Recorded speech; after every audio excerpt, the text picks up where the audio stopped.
அப்படி என்ன தோழர், அப்படி 1008 மீடியா இங்கே நடக்குது, ஒரு யூடியூப் சேனல் ஒரு ஸ்டேட்டையே மாத்திருமா அப்படின்றது இட் இஸ் இம்பாசிபிள். அது மாதிரிலாம் நடக்க முடியாது. இவங்களுக்கான மெக்கானிசம் ரொம்ப பெருசாக இருக்குல்ல, ஒரு ஸ்டேட் மெஷினரியே இருக்கு. ஸ்டேட் மிஷினரி ஒரு யூடியூப் சேனலை பார்த்து பயப்படுற நிலைமைக்கு தான் இந்த ஸ்டேட் இருக்குன்றதை நம்ம இதுலேருந்து புரிஞ்சுக்கணும். பார்க்குறீங்க, நீங்களும் தொடர்ந்து 2 வருஷமாக அப்சர்வ் பண்ணிட்டு இருக்கீங்க. எத்தனை வழக்குகள் நான் இது வரைக்கும் சந்திச்சுட்டு இருக்கேன். இது 3வது முறை. கடந்த மே மாதம் கைது செய்யப்பட்ட போது 5 மாதங்கள் சிறையில் இருந்த பிறகு வெளியே வந்தேன்.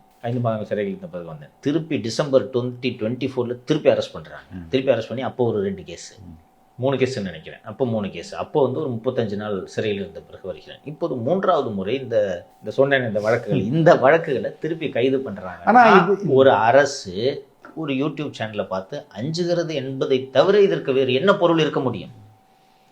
வேற யாருங்க பேசுகிறா? இந்த அரசாங்கத்தில் நடக்கக்கூடிய இந்த தவறுகளை நீங்கள் சொல்லுங்கள். நீங்கள் ஒரு என்னை விட மூத்த அனுபவம் வாய்ந்த ஊடகவியலாளர். நீங்கள் யாருமே பேசலையே, அதனால தான் பேசுகிற அவனை நாங்கள் என்ன பாடுபடுத்துகிறோன்னு தெரியுதா?